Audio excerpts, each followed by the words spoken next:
This is Radio Free Asia from Washington, D.C. The following program is in Uyghur.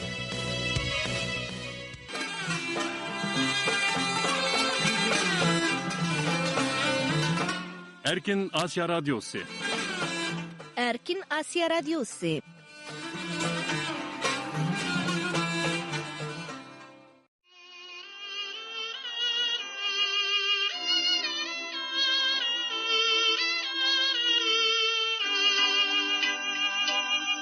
Assalamu alaykum, hörmetlik radio anlıqçılar. Anlayatqanlar Erkin Asya Radyosu'nun 3. dekabr seyşembe gündeki Uygurca anlatışı. Amerika paytaxtı Washington'dan anlavatısılar. Bugünkü programlarının riyasetçiligide Mihriban xizmetinlerde. Hörmetlik radio anlıqçılar. Seyşembe gündeki 1 saatlik anlatışımızda aval anlaydıqanlar Uygurlar ve xalqara vaziyetke dair qısqa xabarlar. Anlatışımızın davamında vaqe ve mulay sayfası boyunca berildiğen anlatışlar huzurunlarda buludu. Hörmetlik radio anlıqçılar, 3. dekabr seyşembe gündeki 1 saatlik anlatışımızını Uygurlar münasebetlik qısqa xabarlardan başlayımız. Bugünkü xabarlarni radyomuz muxbiri Erkin tayarladı.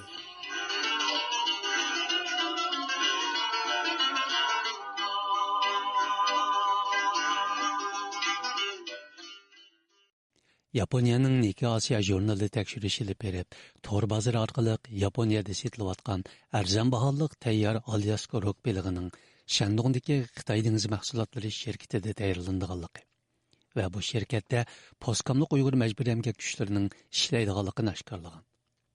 Nikkei Asiyaning bildirishicha, tor bozor orqali setilayotgan tayyor Alyaska rok belig'i bahosining intayin arzon bo'lishi Nikkei Asiyaning tekshirish ilib berishiga turtki bo'lgan.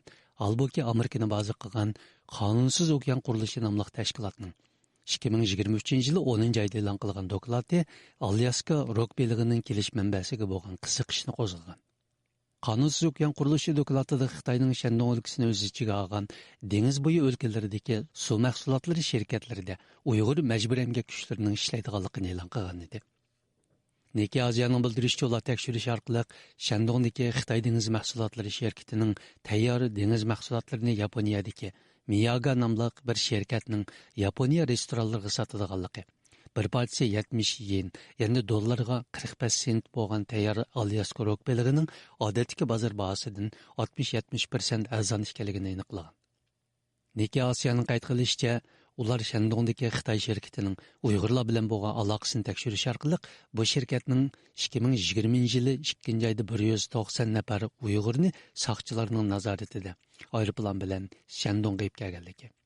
Shu yili 3-oyda yana Postcom noyisidan nurg'un Uyg'urning Shandongdagi shirkatda ishlashga yo'lga solinganligini bayqagan.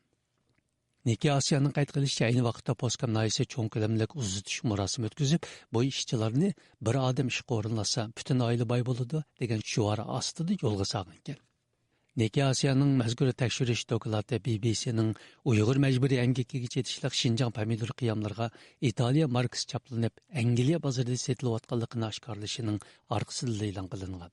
Angliya radio şirketi BBC'nin 1 noyabr Uyghur mecburi emgegiga chetishliq Xinjiang sho'xla, ya'ni pomidor qiyamlarga Italiya markasi chaplanib, Angliya bozorida setilayotganligini oshkorlashi Angliya parlamentida qattiq inkos qo'zg'agan. Angliya Avam palatasining a'zosi Saraq Champion 3 dekabr parlamentda so'z qilib, Angliya mal ta'minlash zanjirining Uyg'ur majburiy emgak mahsulotlari bilan to'shib ketganligi, Angliyaning texnik kuchlik qonun chiqarib, bu mahsulotlarni cheklashi bir taqozoga aylanganligini bildirgan.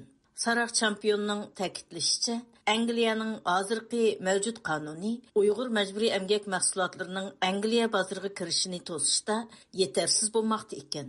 Saraq Champion kishilik huquq nazoratining Angliya shirkatlari uchun bir tanlash bo'lib qelishi, dal Angliya ta'minlash zanjirining Uyg'ur majburiy emgak mahsulotlari bilan to'shib ketishini keltirib chiqarganligini aytgan. BBC'ning dokladida qayd qilinishicha, ular 64 xil sho'xli qiyamini ximiyalik tekshirish orqali bu mahsulotlardan 17 xil sho'xli qiyamining Xinjiang sho'xlisida yasalganligini bayqagan. Dokladda İtaliya markası besilgan yoki İtaliya sho'xli qiyamida ko'rsatilgan bu mahsulotlarning Uyg'ur elidagi majburiy emgak chetishliq Xitoy shirkatlari tarafidan ishlab chiqarilib, Italiyaga eksport qilinganligi bildirilgan. Dokladda yana ba'zi İtaliya sho'xli qiyam shirkatlarining Xinjiang sho'xli qiyamlarini Italiyada pishiqlab ishlagandan keyin uningga İtaliya markasi chaplab Angliya, Germaniyadagi dangliq tanlov bozorlarida setishga chiqarganligi aytilgan edi. Saraq champion so'zida Angliya hukumatiga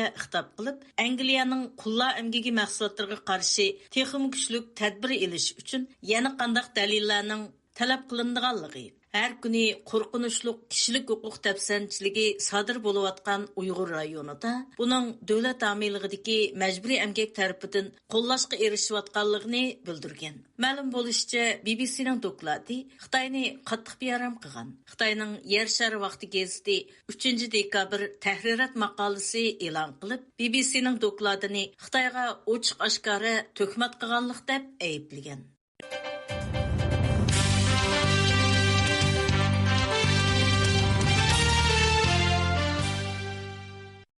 Xitoy va O'rta Osiyo Jumhuriyatlarining tashqi ishlar ministrlari 1-dekabr kuni Xitoyning Chengdu shahrida uchrashib, hamkorlikni texnik cho'nqurlashtirish, uch xil kuchlarga o'rtaq qarshi turib, tashqi kuchlarning O'rta Osiyo davlatlarining ichki ishlariga aralashishiga qarshi turishga kelishgan.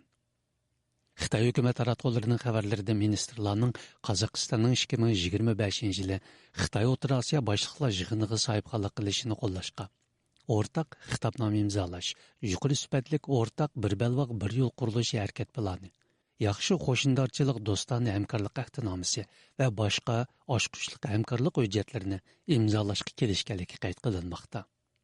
Xitoy bilan O'rta Osiyo Jumhuriyatlarining hamkorligini texnik cho'nqurlashtirish qarori Rossiyaning 2022-yili Ukrainaga tajovuz qilishidan buyon Xitoyning O'rta Osiyodagi siyosiy iqtisodiy ta'siri texnik kengayotgan. Bunun uzun müddetli bu rayondagi cumhuriyetlerinin egilik huquqiga xiris qilishidan endish qilinayotgan bir payti chiqarilgan. Halbuki bu devletlerinin BDT'li Xitoyning Xinjiang siyosatini izchil qo'llab, Beijingga yon besishimi Xitoyning bu rayondagi ta'sirining texnik kuchayganligining ifodasi deb qaralmoqda. Xitoyning Yer shari vaqti gazeti bu yig'inning uzun muddatli hamkorlik jarayonida borliqqa kelgan o'rtaq ideya va qimmat o'lchami asosida Xitoy O'rta Osiyo ro'yini shakllantirishni maqsad qilganligini bildirgan. Yer shari vaqti gazetining qayd qilishicha, yig'inda ministrlar yana rayon xarakterlik tinchlik va muqimlikni saqlashda bexatarlik mas'uliyatini o'rtaq ustiga ilishga qo'shilgan. O'rta Osiyo Xitoy tashqi ishlar ministrlarining yig'ini Rossiya prezidenti Vladimir Putinning o'tgan hafta Qozog'istonda ziyorati bo'lishining orqasida o'tkazilgan. Navbatda Rossiyaning Ukrainaga tajovuz qilishi mohiyatda bu rayondagi sobiq Sovet ittifoqi jumhuriyatlarining Xitoyga texnik yaqinlashishiga yo'l ochgan deb qaralmoqda.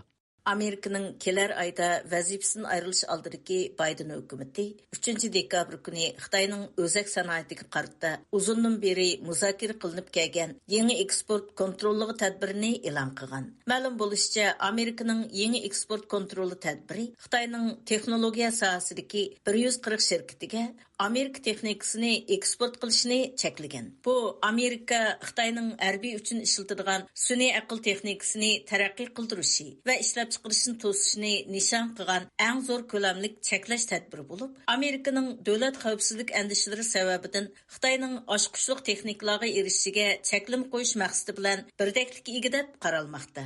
Amerika Savdo ministri Gina Raimondo yangi eksport kontrolligining bo'sish xarakterlik ham keng ko'lamlik ekanligini bildirib, buning Xitoyning harbiy xirisini o'zak bilan ta'minlash iqtidorini azaytish yo'lidagi misli ko'rilib boqmagan kuchli tadbir ekanligini aytgan. Ma'lum bo'lishicha, yangi eksport kontroli nozik texnikalik o'zak ishlab chiqarishda ishlatiladigan aslahalarni, shuningdek sun'iy aql sondonining asosi bo'lgan yuqori iqtidorli xotirlash o'znigi HBMni Xitoyga eksport qilishni cheklagan.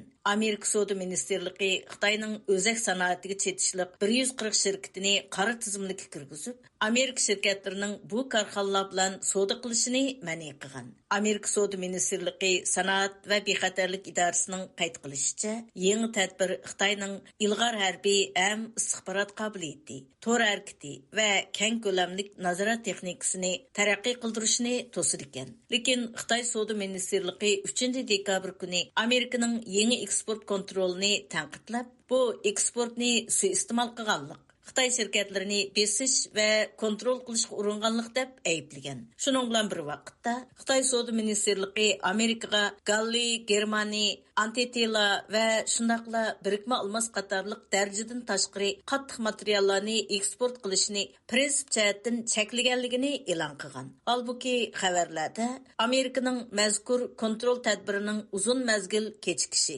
shuningdek korxona sohasi ham ittifoqdosh davlatlarning besimi sababidan uning ta'sir qilish kuchining uning aslidagi zarba berish iqtidoridan ko'p ojizlaganligi bildirilmoqda.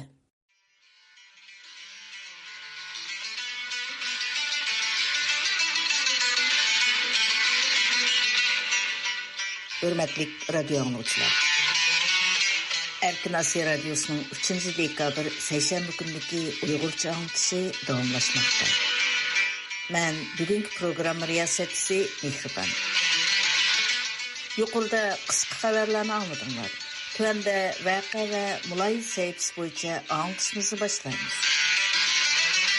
Bugun buningda radiomiz muxbirlari va ixtiyoriy muxbirlarimizning tayyorlashida Uyg'urlar vaziyati va xalqaro iqlim masalalariga doir tafsiliy xabar analizi, suhbat, obzor qatorliq programmalar diqqatinglarda bo'ladi. Hurmatli radio anglag'uchilar, navbatda diqqatinglar bugungi maxsus saytlar bo'yicha berilgan anglitishimizning tafsilotida bo'lsin.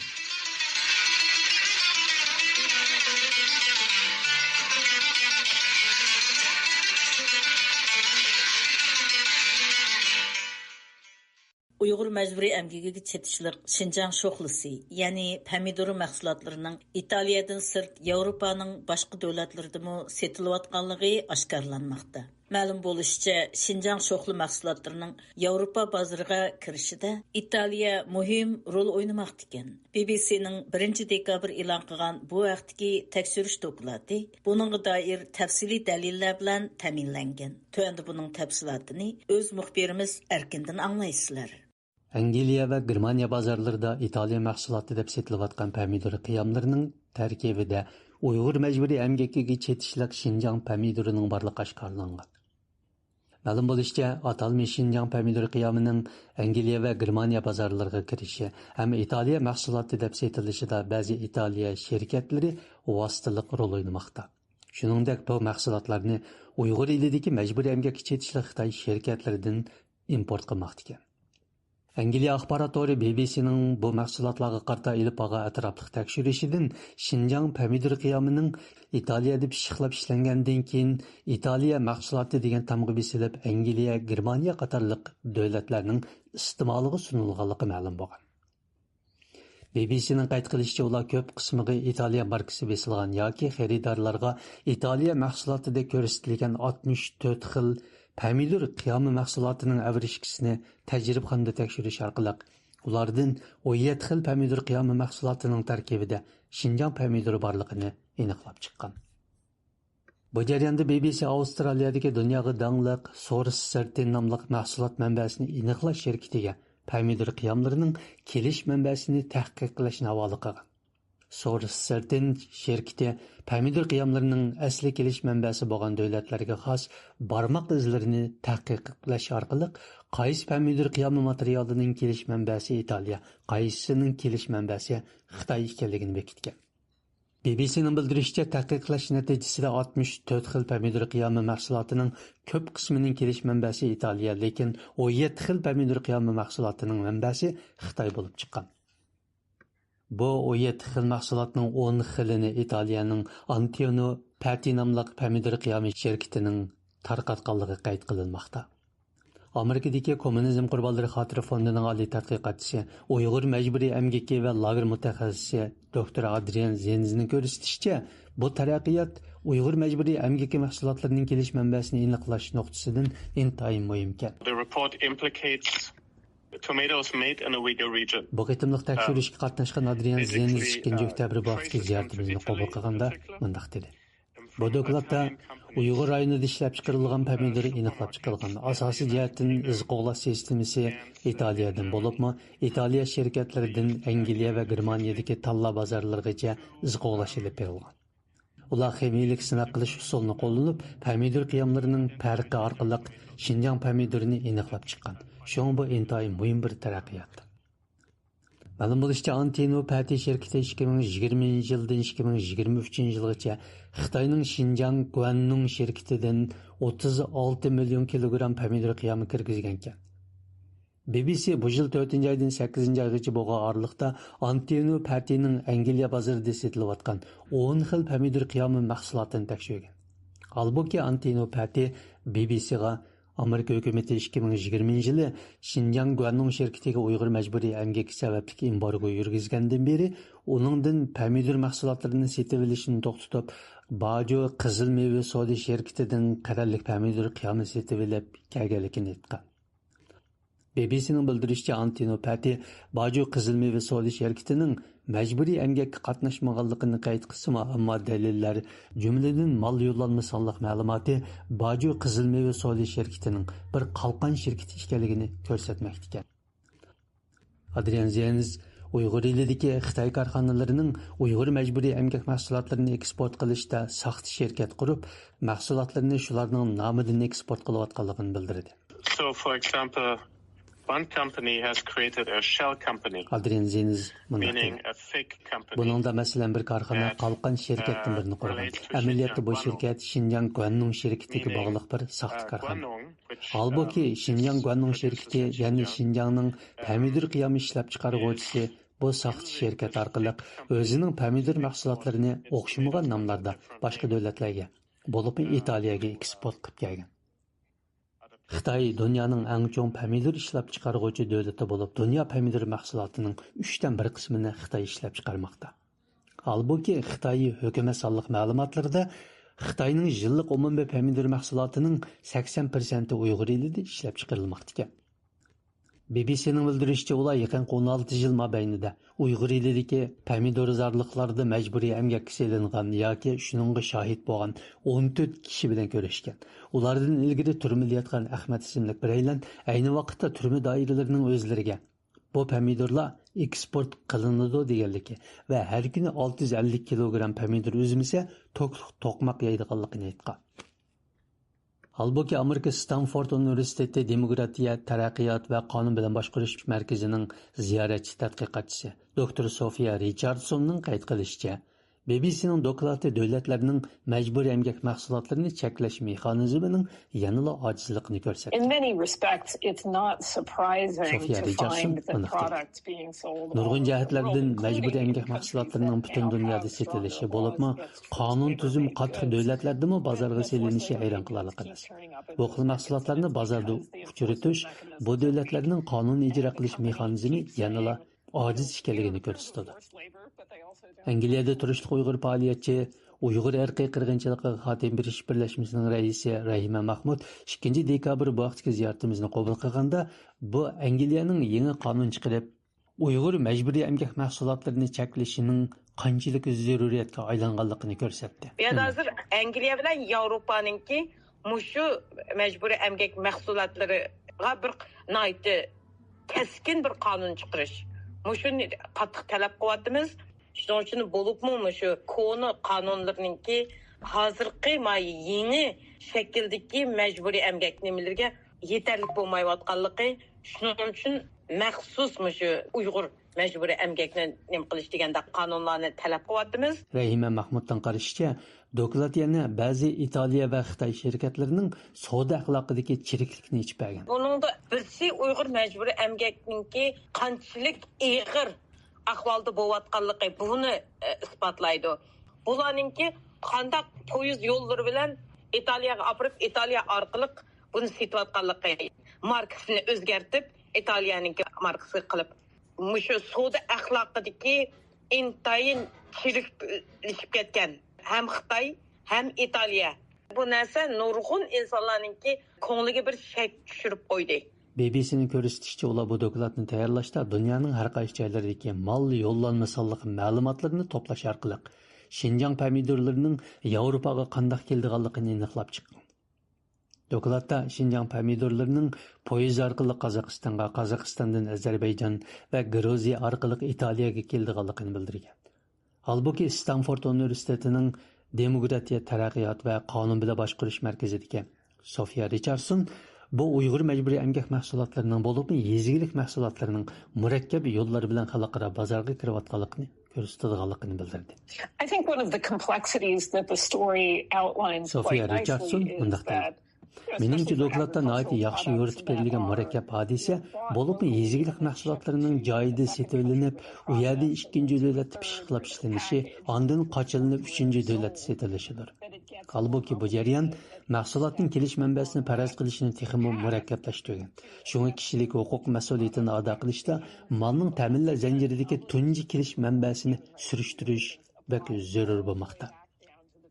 Halbuki doktor Adrian Zeniz Yevropa İttifaqının məcburi əmgəkini çəklaş qanunu rəsmi icra qılınsa, Angliya Şinjan məcburi əmgək məhsulotlarını tökmə qılıb setiş bazasına aylanıb qilish xavfi mavjudligini ta'kidlaydi. And the danger is that with the European Union Adrian Zeniz bu yerdagi xatar shuki, Yevropa İttifaqı o'zining məcburi əmgəkini çəklaş qoidasini kelgusi 3 yil ichida ijro qilishga boshlasa, Angliya Şinjan pomidor qiyamlarining tökmə qılıb setish bazasına aylanıb qilish xavfi mavjud deb ko'rsatdi.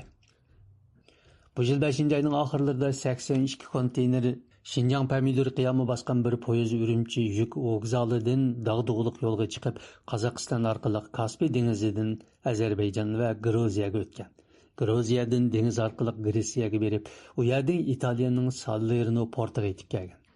Ammo bu mahsulotlar Salerno portida Coldriti nomli Italiya yezigilik tashkilotining qarshiligiga uchragan. Bu tashkilot Şinjan pomidorining adolatsiz raqobat ham g'ayri axloqiy savdodan foydalanayotganligini ilgari surgan.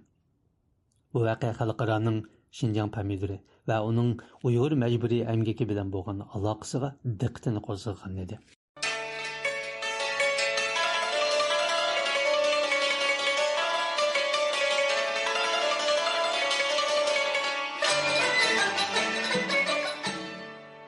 Xitoy kishilik huquq tashkiloti yaqinda Xitoy hukumati 3 yillik qamoqqa hukm qilgan yosh muzikant Yashar Shuhrat haqida maxsus bayonot e'lon qilgan. Mazkur bayonotda ular amdila 26 yoshga kirgan Yashar Shuhratning taqdirini Xitoy Kompartiyasi Uyg'ur xalqiga yurgizayotgan ziyonkashlikning simvoli deb ko'rsatgan. Tuanda o'z muxbirimiz Shadiyaning bu vaqtdagi tafsiliy ma'lumotini anglaysizlar.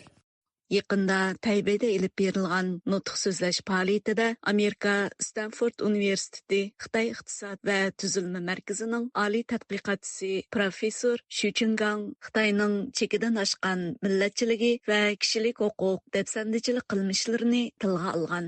U yana Xitoyning navbatdagi iqtisodiy krizis masalalarining kelgusida keltirib chiqaradigan xirislar haqida to'xtalgan. Professor Shu Chungang 23 noyabr kuni Taybeyda Amerika Xitoy o'yini va Xitoyning navbatdagi iqtisodiy qiyinchiligi haqida nomli temada maxsus nutq so'zlagan. 大家可以看到，就是早在疫情之前，中国的经济就已经出现了非常严重的问题。那么，当我们讲中国经济进入了停滞期的时候，这个数据表现得非常清楚。 U bu nutqida agar Xitoy Kompartiyasi chekidan oshgan millatchilikni yo'l qo'yib, nasistlar tipidagi irqchi sistemasiga aylansa, uning urushqa intayin yaqin davlat bo'lib qolishidan ansiraydiganligini ta'kidlagan. Bu qitimliq nutqida Shu Chungang Xitoyning navbatda duch kelayotgan iqtisodiy masalalar haqida to'xtalganida, uning davlat tuzilma qurilma sistemasini tilga olgan. U bu haqda mundaq degan. 意识形态很弱，然后个人迷信、个人崇拜搞不起来。那么他要重振极权主义制度。Xitayda shaxsga cho'qinishdek ideologiyalik ojizlik mavjud. Men Xitoyning navbatdagi siyosiy sistemasining kommunizmdan millatchilikka o'zgarishidan qo'rqaman. Agar Xitoy chekidan oshgan millatchilikni tashabbus qilib, uni natsistlar tipidagi mustabidlikka aylantirsa, ya'ni agar Xitoy bu yo'lni tanlagan taqdirda, bu uni urushga intayin yaqinlashtirdi. 那么这个就变得很不安全了，就是和战争离得很近了。 Uyghur Kishilik Huquq Qurilishi Tadqiqot ishxonasining direktori Henry Shejewski bu haqda radiomizga qilgan so'zida Shu Chungalning so'zlariga baho berib mundaq dedi. So I think that, what he's saying here is that nationalism or extreme nationalism... Menimcha bu yerda demoqchi bo'lgan millatchilik, ya'ni uning aytganidek chekidan oshgan millatchilik bir davlatning ma'lum harbiy harakat olib berishga tayyorlangan yoki tayyorlanmaganligining ifodalaridan biridir. Bu davolg'ish iqtisodiy sharoit sababidan bo'ladi. Hammamizga ayon bo'lganidek iqtisod Xitoy xalqi bilan Xitoy Kommunist partiyasi o'rtasidagi bir bog'lanish bo'lib, agar iqtisod gullanib, xalq pul topsa, bu Xitoy Kompartiyasining Xitoyni boshqarish huquqiga kafolatlik qiladi. Ammo undaq bo'lmasa Xitoy Kompartiyasining hokimiyatni saqlab qolish orzusi yemiriladi. Ma'lumki, Shi Jinpingning Tayvanni ishg'ol qilish niyatini hamma odam biladi. Bu balkim bu yerdagi asosliq o't yolqini bo'lishi mumkin. Chunki Xitoy davlat ichidagi andishlarni tugatish uchun jamoat fikrini Tayvan masalasiga burab, Xitoyni birlikka keltirishni sinab beqishi mumkin. Meningcha, Shu Chingangning mo'lchari shubhisizki nihoyat qo'rqinchli va xatarlik ahvoldan signal berdi. But I think that it certainly is quite a grim and perilous prediction here from this analyst. Amerikadagi Xitoy analizchi Beijing Bahari jurnalining sobiq bosh muharriri Xoping apandining qarishicha, Xitoy Kompartiyasining chekidan oshgan millatchilikka keltirib chiqaradigan masala navbatda butun dunyodagi demokratik davlatlar o'rtaq ko'ngil bo'lishga tegishli masala ekan.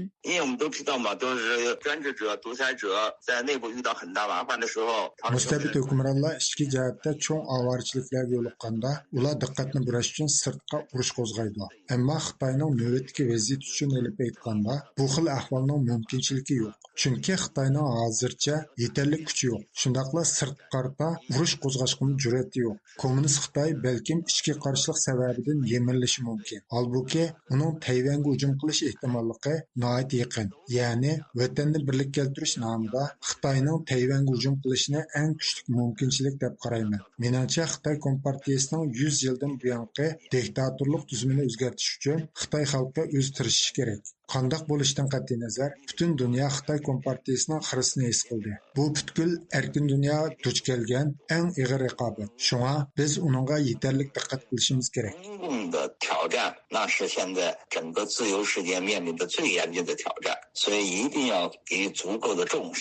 Professor Shu Chungang mazkur nutqida yana mundaq degan. 在没有自由的制度下，实际上人的创造 Erkinlik bo'lmagan sistemada kishilarning ijodiyat iqtidori bo'g'iladi. Xitoydagi fan texnikaning tez taraqqiy qilishida qo'lga keltirgan muvaffaqiyatlari uning xalqarodagi demokratik qurilmalardan qanday naf olganligidan ayrilolmaydi. Agar bular buzilsa, hamma ishlar o'zgaradi. 脱钩，那么这个整个事情就变化了。 Amerikada yashayotgan Xitoy yozuvchi va mustaqil obzorchi Tsai Shun-kun Shu Chungalning so'zlariga inkos qaytirib mundaq dedi. 过去这个10年都是强调的是一个思想一个主义，或者是呢 O'tgan 10 necha yilda Xitoyda bir ideya, bir ta'limot yoki bir kishining degini hisob bo'lib keldi. Uning ustiga Xitoyning ilgirki taraqqiyoti asosiy g'arbning texnik jihatdagi mevalarini ko'chirish yoki aqliy mulk huquqini o'g'irlashni asos qilib keldi. Xitoy Kompartiyasining hozirgi tuzumi yoki ixtisosliklarni yetishtirish andazasi haqiqiy talant egalarini yetildira olmaydi. U faqatla o'ziga sodiq qullarni tarbiyalaydi. Shunga bundaq ahvolda uning fan texnika sohasida dunyoni yetaklashi mumkin emas. 而且是听话的奴才。我觉得呢，这样的一种情况下，他不可能在科技领域带领这个世界往前走。 Shu Chungang mazkur nutqida Xitoyning hozirgi iqtisodiy vaziyatining Sovet ittifoqi yemirilishidan ilgirki mustabid tuzum keltirib chiqargan vaziyat bilan o'xshaydiganligini o'ttirib qo'ygan. U yana Tayvan doiralarining cho'qim Xitoy Kompartiyasi haqida to'liq tushunchaga ega bo'lish kerakligini, Xitoy Kompartiyasining mustabid tuzumining mohiyatini aniq to'nib yetish kerakligini ta'kidlagan. Programmani Shadiya tayyorladi. Diqqat berganingizga rahmat.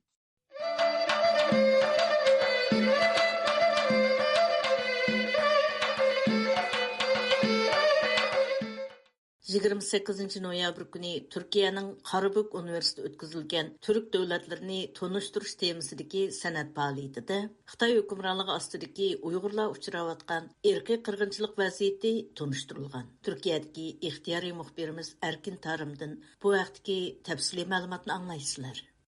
Türkiye'nin g'arbi qismidagi Qarabük shahriga joylashgan Qarabük Universiteti Türkiye bo'yicha chet ellik o'quvchilar eng ko'p bo'lgan oliy maktab bo'lib, 28 noyabr kuni uyushtirilgan Türk davlatlarini tonishtirish yig'inida Uyg'urlar va Uyg'ur ilmi tanıştırılgan. Türk ve chet elliklardan bo'lib 500 atrofida kishi ishtirok qilgan faoliyatga mazkur universitetning muavin müdiri Profesör İsmail Raqib Qarash, viloyatlik yoshlar va tantarbiya idorasining mas'uli Coşkun Güven qatnashgan va ayrim so'z qilgan. İsmail Raqib Qarash apandi qilgan so'zida Qarabük Universitetining chet ellik o'quvchilar eng ko'p universitet ekanligini, bu xil faoliyatlarning har qaysi davlatlardan kelgan o'quvchilarning o'zaro tushunishi uchun so'rin tayyorlab berayotganligini ta'kidlagan. Yig'in zalining sahnasi Turkiya, Qozog'iston, O'zbekiston, Qirg'iziston, Ozarbayjon, Turkmaniston qatorliq davlatlarning bayroqlari qatorida Sharqiy Turkiston bayrog'i bilan bezalgan bo'lib, mazkur davlatlardan kelgan o'quvchilar o'z davlatidagi mashhur bir kishining rolini o'ynash orqali o'z davlatlarini tanishtirgan.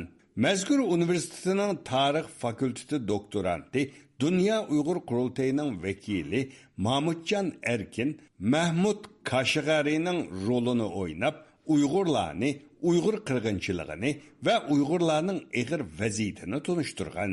Mahmudjon Erkin bu munosabat bilan telefon ziyoratimizni qabul qilib, 28 noyabr kuni Qarabük Universitetida o'tkazilgan san'at faoliyati haqida ma'lumot berdi. U bu haqda mundaq dedi. Dünya Uyg'ur qurultayining millat vakili, Qonun komitetining tadqiqot komitetining mudir yordamchisi bo'lishi bilan yig'inga qatnashib, ulug' bobimiz Mahmud Qashqarining hayotini va dunyoga hayotlikqa bo'lgan ko'z qarashini, shundaqla Xitoyning Sharq Turkistonda ilib berayotgan insoniyatga qarshi jinoyatlarni anglatdim. Yig'inga qatnashgan maktab rahbarlari va o'quvchilar savollarga javob berib, Sharq Turkiston masalasiga bo'lgan tushanchisini chunqurlashtirdi. İgilişimizce Qarabük Universitetida 42 ming o'quvchi bor ekan. Bularning 13.500 nafari chet ellik o'quvchilar bo'lib, bu o'quvchilarning ichidan 4 mingi Turkiy Cumhuriyetlardan kelgan o'quvchilar ekan. Bu jihatdan elib aytganda, mazkur universitetda Uyg'urlarni tanishtirish zo'r ahamiyatga ega ekan. Mahmudjon bu to'g'riliq bizga mundaq dedi. Bek Üniversitede 42 ming o'quvchi bo'lib, buning 12 mingni chet ellik o'quvchilardan tashkil qiladi. 12 ming o chet ellik o'quvchilar ichida taxminan 4 mingdan ko'proq o'quvchi turk davlatlaridan kelgan bo'lib, Türk dünyasından kelgan o'quvchilar o'z davlatiga qaytgandan keyin Sharq Turkiston masalasini o'z xalqiga anglitishda, shundaqla bizning Sharq Turkiston masalasini O'rta Osiyodagi qarindosh davlatlarga anglitishimizda intayin muhim ahamiyatga ega deb qarayman. Faoliyatga ishtirok qilganlar bu orqali Uyg'urlar hamda ularning navbatdagi ahvoli to'g'risida xili tafsiliy tushunchaga ega bo'lganligi ma'lum. Ana shu xildagi kishilarning biri Tuluq o'rta maktab o'qituvchisi Şenol Soytürk efendi bo'lib, ziyoratimiz jarayonida mundaq dedi. Cengiz Aytmatov Türk Dünyası Araştırma ve Uygulama Merkezi önderliğinde Gençlik Spor İl Müdürlüğü işbirliği içerisinde Türk dünyasında kardeşliğin dili kültür buluşması gerçekleştirildi. Cengiz Aytmatov Türk Dünyası Tadqiqat Merkezi'nin uyuşturuşu bilen Türkiye Yaşlar ve Tenterbiye İdaresi birlikte Türk dünyasıda qarindoshlik ve hemkarlışının tili temasida faaliyet ötküzüldü. 6 mustaqil Türk Cumhuriyeti bilen Sharqiy Turkistondan bir kishi birdan mashhur shaxsning rolini o'ynab turib öz davlatlarini tanishtirdi. Bu xil faoliyatlarning Sharqiy Turkistonni tanishtirishdagi roli nihoyatda zo'r deb o'ylayman. Masalan, bu faoliyatga qatnashganlar Mahmud Kashg'ariyning qadimda Qashqarda yashaganligini bilsami, u yerda yashayotgan Uyg'urlarning hozir irqiy qirg'inchilikka uchrayotganligini bilmasligi mumkin. Bu faoliyat orqali unimi bilgan bo'ldi. Men Xitoyning Sharqiy Turkistonliklarga elib berayotgan zulmini yaxshi bilaman. Men Xitoy hukumatining bu qilmishlarini ayıplayman. Shundaqla Turkiya va har qaysi Turkiy davlatlarining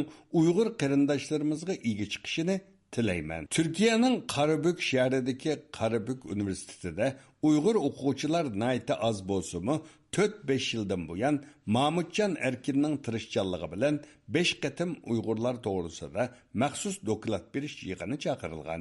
Jumladan 4 qatimliq festivalda maxsus bo'lim ochib Uyg'urlar tanishtirilgan. Bu programmani Turkiyaning poytaxti Anqaradan Erkin Tarim tayyorladi.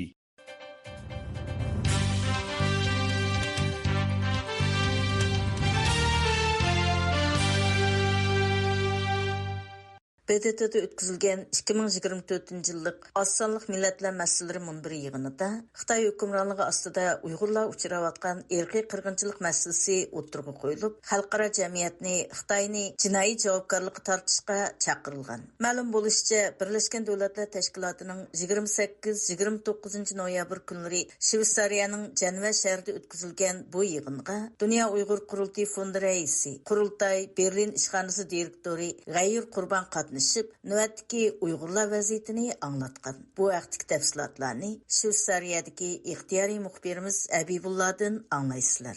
29 noyabr Birleşken Devletler Teşkilatı'da ötküzülüvatkan az sanlıklar meseleleri munbiri mezgilde Dünya Uygur Kurultayı, Vakaletsiz Milletler Teşkilatı, Siprus Üniversiteti, İran G'arbiy Belucistan Kişilik Hukuk Teşkilatı qatarlıq teşkilatlar birleşip vekillik qilish haqida qayta o'ylanish, kunsiri o'zgarayotgan dunyo siyosatida az sanlıklarning diplomatiya huquqi degan temada yondash yig'in chaqirgan. Bu yig'inda diplomatiyaning bugungi kunda davlatni markaz qilganligi, Birleşken Devletler Teşkilatı qurilganda az sonliq millatlar to'pi va vakilsiz millatlar yerli xalqlarning ovozini dunyo sahnasidagi muhim tadbir belgilash jarayonidan chiqarib tashlanganligi o'tirib qo'yilgan. Bu yig'inga Dunyo Uyg'ur Qurultayi vakolatan Dunyo Uyg'ur Qurultayi fondi raisi, Qurultay Berlin ishxonasi direktori G'ayur Qurban qatnashgan. Bu haqda radiomizning ziyoratini qabul qilgan G'ayur Qurban bu yig'in haqidagi ma'lumotlarni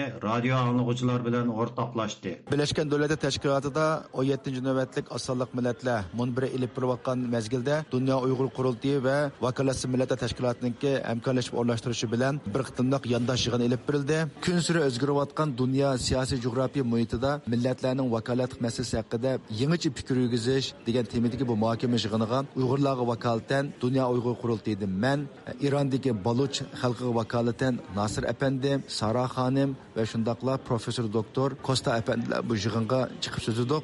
Bu yig'inga biz o'ylagandan ko'proq kishi qatnashdi, jumladan Luksemburg qatorliq davlatlarningki diplomatlari va shundaqla Birleşken Devletler Teşkilatı Azsanlıq Milletler munbiri qatnashayotgan ko'plagan tashkilotlarning vakillari keldi va yig'in maydonini liq to'shdi. Bu biz muhokama qilgan bu masalaga ko'pchilikniki qanchalik diqqat e'tibor berganligining bir alomat bo'lib hisoblandi. Uningdan boshqa yig'inga yana Xitoy hokimiyatininki hukumatsiz tashkilot qiyofatida kirib olgan g'olchilarga qatnashib, bu yig'inda Uyg'ur irqiy qirg'inchilikni xunuklaştiradigan, Uyg'ur irqiy qirg'inchilikni oqlashga urinadigan savollarni so'rash orqali yig'inni qalamqon qilmoqchi bo'ldi. Yig'in boshqaruvchilari va men buningga jiddiy e'tiroz bildirib va uning savollariga ciddi inkaz qaytirib bu kishining u yerda mat bo'lishini qo'lga keltirdik va ko'pchilikning bu olqishiga sazovor bo'ldik. Bu yig'inda Siprus Üniversiteti professori Kostas M. Konstantino diplomatiyaga erishish huquqiy hukmi haqida Birleşken Devletler Teşkilatı ayni vaqt qurilganda davlatlarning vakilligini muayyanlashtirganligi uchun Birleşken Devletler Teşkilatı'da vakillik qilish faqat davlatlarga berilgan bir imtiyoz va huquqqa aylanib qilib, yerli xalqlar va millatlarning huquqining chetga qo'yilganligini o'tirib qo'ygan. His mind, he had the right because he represented a distinct. Yig'in oxirida radiomizning ziyoratiga javob bergan professor Kostas M. Konstantino bu vaqtdagi qarashlarini bundoq bayon qildi. To Geneva in 1923 in order to address the Assembly of the League of Nations. And He was not crazy. Hozirgi Geneva modeli 1923-yilda o'ttirib qo'yilgan. Bu model ayni vaqtda zamonning ehtiyoji edi. Ammo hozir kun sari o'zgarayotgan dunyo vaziyatiga moslasha olmadi. Biz bu sababdan professor Fiona McConnell bilan Birlashgan Davlatlar Tashkilotida chuqur millatlar va ishg'ol ostidagi rayonlarning vakili bo'lish kerakligi haqida 100 yilning ichidagi eng chong izlanishni elib beryapmiz. Yig'inda so'z qilgan o'z-o'ziga vakillik qilish va o'z taqdirini o'z belgilashning muhimligini ta'kidlagan G'ayur Qurbon Birlashgan Davlatlar Tashkiloti faqat davlatlarning tashkiloti, u millatlarning tashkiloti emas. Davlatlar mustamlika ostidagi xalqning vakili bo'la olmaydi deganni o'ttir qo'ygan. Decline in some of the places in Turkestan, especially those sources. Bu yig'inning asosiy maqsadi haqidagi ma'lumotlarni radio anglag'uvchilar bilan o'rtoqlashdi. Bu yig'indagi yadrolik muhokama temasi faqat davlatlarla va ularningki diplomat xodimlarla mushu davlatdagi millatlarningki manfaatiga vakillik qila olamdi, vakolatchilik qila olamdi deganni cho'rdiga asosda bo'ldi. Men Uyg'ur xalqiningki beshidan o'tkazgan azob uqubatlik tajribalarini misol qilib keltirish orqali Xitoy hokimiyatiniki jumladan Uyg'urlarga irqiy qirg'inchilik jinoyati ilib borayotgan bu Xitoy hokimiyatiniki Uyg'urlarning manfaatiga Birleşken Devletler Teşkilatı'nın emas, dünyanın hiç qanday yerda vakolat qilolmaydiganligini va bu Birleşken Devletler Teşkilatı'nınki qurilishida bir naqislik borligini, bu Birleşken Devletler, ya'ni bu bir millatlarning emas, balki davlatlarning bir uyushmasi ekanligini, bu davlatlarningki ichida yashayotgan xalqlarningki irodasiga, ularningki huquqlariga igi chiqamayotgan davlatlarningki bu yerdagi xalqlarga vakolat qiladigan hech bir huquq yo'qligini, bu sisteminingki hozir ko'nrab qolganligini, o'zgarayotgan dunyodagi bu yangi geopolitika muhitida bu sisteminingki jiddiy islohot ilib berish kerakligini o'tirib qo'ydim. Bu yandaş yığınğa Birleşken Devletler Teşkilatı'daki Lüksemburg ve her qaysi devletlerinin vekilleri, Birleşken Devletler Teşkilatı'nın az sonliq milletler munbiriga qatnaşkan devletlerinin vekilleri mi qatnaşkan. Bu programını Şveysariyadan Habibullah İzci tayyorladi.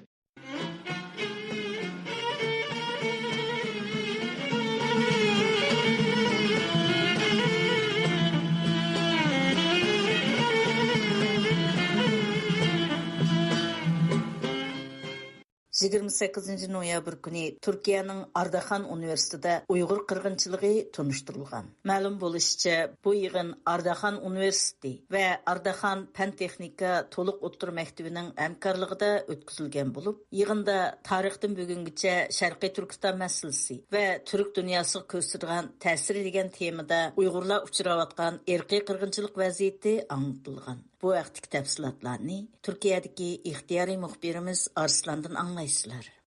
İstanbulda Uyg'ur mahallasi qurilishining putib chiqishi munosabati bilan ichilish murosimi o'tkazildi. Kanada yordam jamiyati iqna bilan İstanbuldagi Uyg'ur ilm va ma'rifat vaqfisining hamkorligida planlangan 96 turalg'isi bo'lgan 6 binoning bir qismining putib Uyg'urlarning ko'chib kelishi munosabati bilan 28 noyabr payshanba kuni ichilish murosimi o'tkazildi va lenta kesildi. Bugün Uygur mahallesi türü fakat içtimai toplu bir şekilde bir cayda toplaşıdığınla bir makam buluşunun sırtı diyene milli kimlikimiz ne, ana tilimiz ne, hoşnudarçılık ne, dini itikadlarımızı küçeytip, kelgüsüdeki evlatlar için güzel bir kelgüsü berpa qilishninki bir bosog'isi. Ichilish murosimi jarayonida Uyg'ur oilalariga uylarining ochqichlari topshirib berildi. Ichilish murosimiga Kanada yordam jamiyati iqna raisi Ijaz Tahir, İstanbuldagi Dunyo Uyg'ur qurultiyi vaqfi raisi Abdurashid Abdulahmed, Uyg'ur akademiyasi vaqfi raisi Abdulahmed Qaraxon, Sharq Turkiston ulamolar birligi raisi doktor Olimjon Bug'da qatorliq 10dan ortiq ijtimoiy tashkilotlarning mas'ullari, Kanadadan kelgan hay'at va İstanbulda yashayotgan Uyg'urlardan ayol bo'lib ko'p sonda kishi qatnashdi.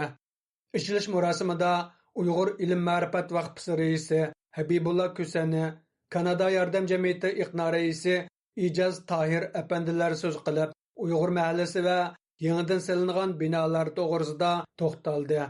Kanada Yardım Cemiyeti İqna Raisi İcaz Tahir Efendi mundaq dedi. We are one ummah and hug those people like brothers and all those people who come all the way from East Turkestan and Kashgar. Sizlar Qashqardan, Sharqiy Turkistondan kelgan bizning dindoshlarimiz, bizning qarindoshlarimiz. Biz sizlarni qarindoshlarimiz deb yaxshi ko'ramiz. Chunki biz bir ummatning a'zolari bo'lamiz. Men shu sababdan ta Kanadadan bu yerga sizlarga qarindoshlik mehrini yetkazgili keldim. Men sizlarni o'z qarindishim deb quchoqlayman. Ham sizlarga yordam qo'lini sungan saxovatchilarga bu to'g'rida bergan va'damizni amalga oshirish uchunmi sizlarga bu xil yordamlarni qilish intayin muhim deb bilaman. Biz hammamiz bir qarindosh. Dunyoning qayerda qarindishimizdan birasi azob cheksa, bizmi tang azoblanamiz. Chunki biz bir badanga o'xshaymiz. Badanimizning bir a'zosi og'irsa, qolg'inimi qiynalganga o'xshash. Sizlar zulmga uchrarsanglar, bizmi tang azoblanamiz. Biz shu sababdan sizlarga yordam qilishni izchil davomlashtiramiz. We'll continue to support these kind of projects. Biz bu vaqtda to'liq ma'lumot olish uchun Uyg'ur mahallasi qurayotgan Uyg'ur ilm ma'rifat vaqfisining raisi Habibulla Kusani apandini ziyorat qildik. Uning bildirishicha, plandagi 6 binodan hozircha 2 bino bitib chiqqan bo'lib, har bir bino 16 turalg'u uyni o'z ichiga oladi ekan. Ochilish marosimida 20 Uyg'ur oilaga uylarning ochqichlari topshirib berilgan. Qolgan 12 uyning ochqichini tadrijiy topshirdi ekan. Uningdan boshqa binolar oldimizdagi 1-2 oy ichida bitadigan bo'lib, binolarning hammasi bitsa, jami 96 Uyg'ur oila o'ltirish imkoniyatiga erishadi ekan. 15-20 dek kishilarga ochqish berildi, ammo ochqish berilgan kishilarning soni 32. Hozircha 2 bino tayyor bo'ldi. Bu 2 binoga bu tunji ochqish berish. Yana 2 bino inshaalloh, 3-bino 16 oylik. Onu bir ay içinde tayyor oldu. 4-binamız 16 kişilik. O bir 2 ay içinde tayyor oldu. Şundan önce de cemi 64 öy yılın ahırısıca tayyor bulup olturduğu Allah'a tapşırıldı. Habibullah Kusani Efendi Uyghur mahallesi qurilishining maqsadi to'g'risida to'xtalib mundaq dedi. Hamda bu maqsad asli biz bu Uyg'ur mahallesida Uyg'urlar bir ijtimoiy to'plam hosil qilish va mushu yo'qolib ketish xavfiga duch kelayotgan bir paytda aslimizni, yiltizimizni, milliy kimligimizni saqlab qolish va shundaqla Uyg'urlarningki iqtisodiy besimni yengillatish, bolalarimizni fanniy, diniy va ruhiy jihatdan sog'lom tarbiyalash maqsad qilindi. Bizning bu mahallaninki tarkibidan maktabimiz bor hozir. Mishada hammamiz bir qarindosh bo'lib, g'ariblikdagi ruhiy besimni yengillatib, bir-birimizni iyi chiqib, mishada to'plashib yashasak, tilimizni, dinimizni, urf-odatimizni va Uyg'urlarga xos mahallaviy kulturimizni saqlab qolalaymiz. Rahmat. Habibullah Kusani Efendining bildirishicha, Uyg'ur mahallasiga yana Uyg'ur savdogarlarining mablag' solishi bilan 2 dona tikkuchlik korxonasi va raxt to'qish zavodi qurilgan bo'lib, ishsiz qolgan Uyg'urlarga ishlash imkoni yaratib berildi ekan. Yangidan yasalgan binolar Kanada İqna Yordam Jamiyatining iqtisodiy yordami bilan salingan bo'lib, bu turalg'u qiyinchilikqa bor Uyg'ur oilalariga arzon bahoda ijaraga berildi ekan. Uyg'ur ilm ma'rifat vaqfisi Uyg'ur savdogar saxovatchilarining qo'llashi bilan 2015-yili Selimposhada O'quv Uyg'ur bilik maktabi va yotqi qurilgan.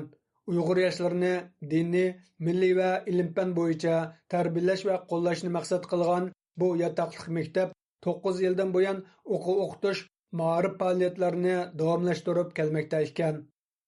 O'quv Uyg'ur bilik yurtiga yaqin yerda Rahat Qurusi deb atiladigan yana bir o'ltiroq rayoni qurilgan bo'lib, u yerda hozir 90 atrofida Uyg'ur oilasi o'ltiroqlashgan ekan.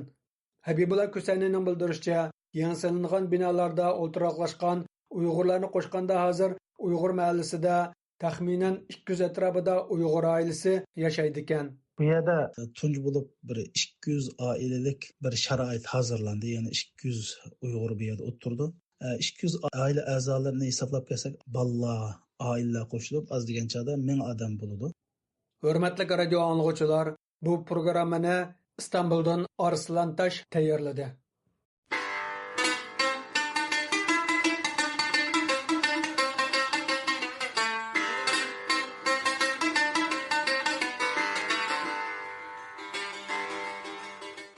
Xitay hökuməti 1964-cü il Lopnurda elib bağan tuncu qitimliq atom sınığıdan buyan, məzkur rayonda yer üstü və yer astıda elib bağan 40 neçə qitimliq atom sınaqlarının rayonun ekologiyalik muhitini vayran qilish bilan birgə, Uyğurlar arasında hər xil yaman sübətlik rak kasallarının köpəyişigə səbəb bolğanlığı aşkarlanıb, xalqarada qattiq ayıplashga uchirgan idi. Ma'lum bo'lishicha, 11 ayning 27 kundagi Xitoy xabarlarida Xitoyning Lopnurdagi Malan atom sınaq rayonida elib bağan atom sınaqlar taraqqiyotining atalmış 60 yillik muvaffaqiyati mədiylangan. Növətdə diqqətinlər, radiomuz obzorçisi Navbaharning bu vaqtda yozilgan obzor maqolasi bo'lsin. Obzordagi qarashlar avtorning o'ziga tava bo'lib, radiomuzga vakillik qilmaydi. Bu yıl 10 ayının 16 günü Xitayning tunji atom bombasini partlatganligiga 60 yil bo'lgan kun. Bu munosabat bilan Xitayning Xinhua agentligi boshliq har qaysi axborot vositalari va to'r supularida Malan guli echilganining 60 yilligini tabriklash temasida xabarlar e'lon qilingan.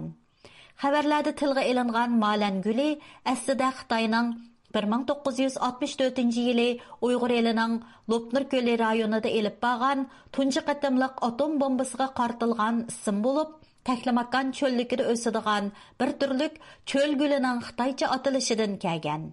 Xitayning Lopnur rayonida qurgan maxfi atom bombasi bazası mu şundan etibaren Malan deb atıldigan bolgan.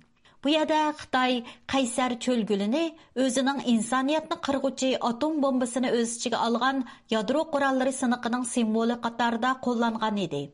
Şu qitimliq atom bombasi siniqidan keyin Xitoy hukumatı taki 1996-yilgacha Lopnur rayonida jami 45 qitim atom siniqi elib bağan.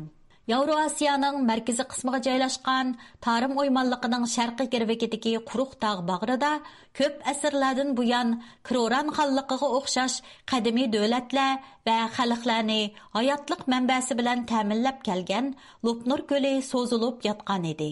19-asrda Lopnur ko'li atrofida sistemalik tekshirish elib berishni boshlagan Shvetsiyalik ekspeditsiyachi Sven Hedin ko'shma ko'l deb atagan. Dunyo ilm sohasidagi munoziralarga o't yoqqan ana shu Lopnur ko'li bo'yida qadimki Kiroran eli puhralarining avlodlari deb qaralgan Lopluqlar deb atalgan xalq yashab kelgan. Bu Lopluqlar yoki Lopnurluqlar deb tilga ilingan kishilar to'pliqi boshqa xalq emas, dal Uyg'urlarning o'zidir. Olimlar Taklamakanning pinhon joylarida yashagan bu kishilarni yashash usuli, til aloyilligi va ishlab chiqarish shakli qatorliq omillardan Uyg'ur xalqining etnik tarkibining bir qismi ekanligini isbotlab chiqqan. Lekin navbatda Lopnur rayoniga ko'plab Xitoy aholilarini o'rinlashtirishni maqsad qilayotgan Xitoy hukumatı o'z tashviqotlarida Lopnurluqlar degan nom ostida ularni xuddi Uyg'urlardan ayrim xalq shaklida ko'rsatayotgan bo'lib, bundaq tashviqotlar Xitoy hukumat matbuotlarining sayohat uchurlarida ko'p uchraydi. Rus ekspeditsiyachi Perjavilskining ko'rsatishicha 1885-yillarda Lopluqlarning soni 400 atrofida bo'lib, asosligi beliqchilik, ovchilik, chorvachilik va qisman dehqonchilik bilan shug'ullanadi ekan. Albatta, u Lopnurluqlarning ma'lum bir qismini la hisobga olgan edi. 1905-yili Sven Hedinning texnik keng rayonlarda elib borgan tekshirishlariga asoslanganda Lopluqlarning soni 10 ming atrofida bo'lgan. Bizga ma'lumki, Lopluqlar garchi qumbarxonlarining ko'chishi, bo'ron chapqin qatorliq tabiiy ofatlar bilan doim kurash qilib kelgan bo'lsa-mu, ammo ular izchil holda tabiat bilan bir gavda bo'lib yashab kelgan. Ular suv manbasini qo'g'lishib, ko'chib yashash jarayonida o'zlariga xos muhit asrash va ekologiyalik tangpungliqni saqlash engini yetildirgan. Halbuki Sharqi Turkiston tuproqlari Manju Xitoy mustamlikchilari tarafidan ishg'ol qilingandan keyin Lopnur ko'li atrofida yashab kelgan Lopluqlarning taqdirida tubdan o'zgarish boshlangan bo'lib, soni borgan sari azaygan va bugungi kunda faqatla Xitoy hukumatining sun'iy barpo qilgan Lopluqlar kenti sifatida dunyoga tashviq qilinmoqda. Çin sulalisi imperatorlari avval çöl jaziralarda bo'z yer echish va dehqonchilik yer ko'lamini kengaytirish bahonasi bilan Manchang sulalisining ichki o'lkalaridan emgak kuchi qatorida ko'p sondagi Xitoy jinoyatchilar, askarlar va Xitoy dehqonlarini Sharqi Turkistonga yo'tkaganligining tunji qadamini olgan.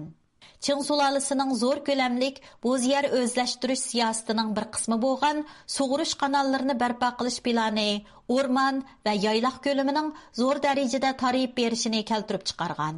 Lekin Xitoylar toki 1949-yilgacha Uyg'ur elida yanala oz sonliq bo'lib, Janubiy Uyg'ur elidagi umumiy soni 10 mingga yetmagan. Nurg'un joylarga Xitoylarning oyig'i tegmagan. Ana shundaq joylarning biri Lopnur rayoni edi.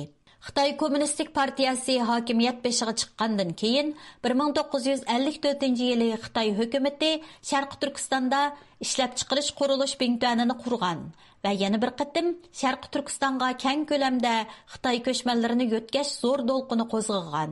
Xitoy ko'chmanlarining ehtiyojini qamdash uchun barpo qilingan sun'iy o'stanglar va suv omborlari Tarım daryosi töven eqimidagi suvning ozayib berishiga sabab bo'lib, Tarım daryosi quyiladigan Lopnur ko'lining tadrijiy qurib ketishini keltirib chiqargan. Lopnur ko'lining qurib ketishi bilan birlikda Lopnur ko'lini o'zining tirikchilik manbasi qilgan lopluqlar va ularga tava bo'lgan o'zgacha madaniyatning izimi tangli yo'qoldi deyishga bo'ladi. Buning bosh jinoyatchisi Xitoy Kommunistik partiyasi edi. Xitoy Kommunist hukumati bu rayonni faqatla halokat dengizi, insi jin yo'q zemin deb tilga olgan. U yerdagi lopluqlarni asos qilgan yerlik millatlarning mavjudligini nazardan saqit qilgan. Tabiiy boyliqlarni talon-taroj qilishni ko'zlagan Xitoy Kompartiyasining Lopnur atrofida yashaydigan Uyg'ur xalqining hayoti va muhit bilan qilchikori bo'lmagan. Uyg'ur kishilik huquq qurilishining 2016-yillik dokladida Xitoy hukumatining 1964-yildan 1996-yilgacha bo'lgan oraliqda Lopnur rayonida elib borgan atom sinoqlarining tuproq sufatining og'ir darajada buzilishi bilan birga yerlik xalqning salomatligiga og'ir ziyonlarni elib kelganligi bayon qilingan. Dokladda yana olimlarning tekshirishiga asosan Lopnur rayonida elib berilgan ba'zi atom sinoqlarining 1945-yili Yaponiya Hiroshima oralig'i tashlangan atom bombasining kuchidanmi 300 hassa kuchli ekanligi o'tirg'i qo'yilgan. Atrofdagi aholilarga yetarlik qo'g'dinish tadbirlarini qo'llanmay turib, elib berilgan atom sinoqlari Uyg'ur rayonidagi Uyg'urlarni asos qilgan yerlik kishilar orasida atom zarrachilarining radiatsiyasidan og'ir zaharlanish paydo qilib, rak kasaliga o'xshash og'ir kasalliklarga giribdor bo'lish nisbati oshgan. Xitoyning insoniyatga ofat elib keladigan atom sinoqlarini to'xtatishi kerakligi, yerli xalqqa to'lam to'lash haqida fikr bergan va namoyish qilgan kishilarning hammasi qattiq bostirildi. Xalqaroning besimi bilan Xitoy Kommunist hukumati oxir 1996-yili atom sinoqini to'xtatishga majbur bo'ldi. Undaqda Xitoy hukumatining Lopnur rayonida atom sinoqini to'xtatgandan keyingi vaziyati qanday bo'lmoqda? Vaholanki Xi Jinpingning siyosiy huquqni qo'lga olishiga ergashib, Xitoy hukumatining dunyoga kuchini ko'z-ko'z qilish hayvisi yana tashlandiq Lopnur rayonining qayta jonlanishiga sabab bo'ldi. Amerika qatorliq davlatlar to'plagan paketlar shuni oshkorlaydiki, Xitoyning Lopnur rayonida yana atom sinoqi elib berayotganligi ma'lum bo'lmoqda.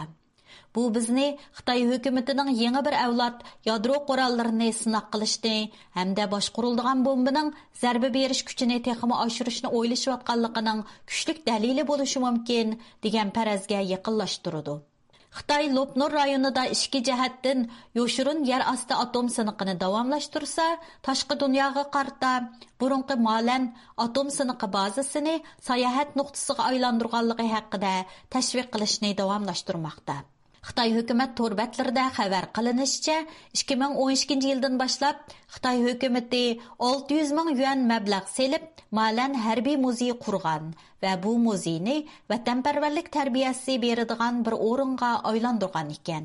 Bugungi kunda Xitoy atom sinoqlari sababidan Lopnur va Tarim vodisi atrofida yashaydigan minglagan, 10 minglagan Uyg'urlarning hayotiga, tan sog'lomligiga xavf elib kelganligi va ekologiyalik tangpungliqqa buzg'unchilik qilishdan iborat jinoyati oldida yanala ayni yillari Lopnurga kelib atom sinoqiga qatnashgan Xitoy askarlari va tadqiqot xodimlarining to'hpilariga madhiya o'qishni davomlashtirmoqda. Aslida qurib ketgan tuzluq Lopnur ko'li yillarning o'tishi bilan nurg'un mineral moddalarni shakllantirgan bo'lib, bu Xitoyni dehqonchilik o'g'iti roliga ega kaliylik tuz zapisi koniga ega qilgan ekan. Mo'lchardan qaraganda kaliylik tuz sonining zapisi 500 million tonna bo'lib, iqtisodiy qimmati 500 milliard yuandan oshadi ekan.